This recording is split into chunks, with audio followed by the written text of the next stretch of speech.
I shouldn't say that their first report is always wrong, because that's too strong. Yeah. The first report is not all the information you're going to need. Mm-hmm.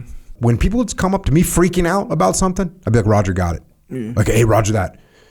Where'd you see him? Or, just engage, but don't freak out. Yeah.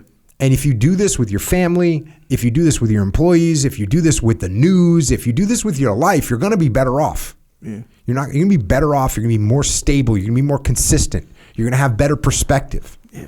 It sounds small, but it's a real thing, and it really truly is beneficial to your life if you do this. Yeah. Do you think sometimes like people's immediate reaction, like if they jump too quickly, right? If they launch too quickly, do you ever think that is, or it becomes just like a habit? For sure, it becomes a habit. And it also becomes, when I launch, I don't turn back.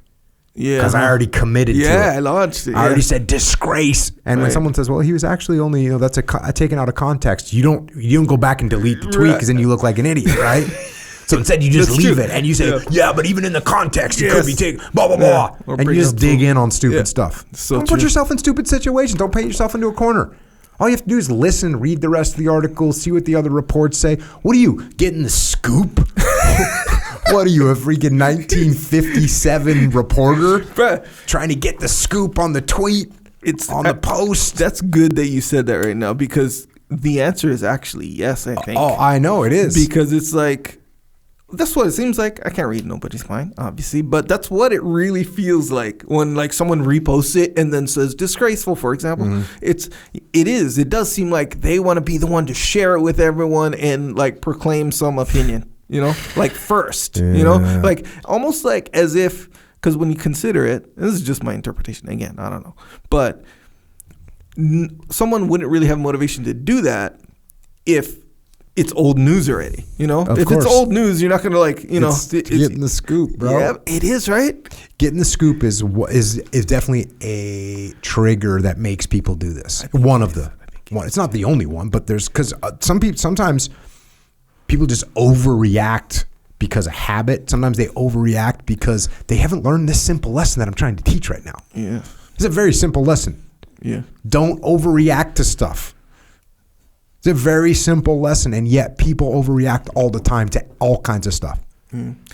And then also too, and this actually does apply to the news, but it applies to someone breaking news to you. Like, I don't know, your friend comes running in the room and wants to proclaim or say this about something that happened.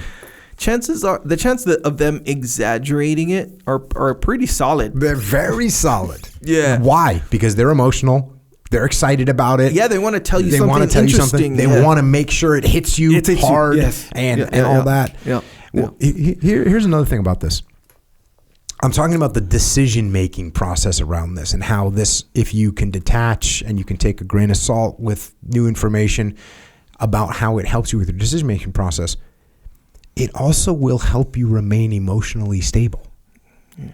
Because if you come in yelling, hey, this is what's going on, and then I get excited about it, right, my emotions are skewed, which means my decision-making process is off. But even in a situation where I don't have a decision to make, I'm allowing my emotions to go into a roller coaster ride for no good freaking reason, which is a dumb move.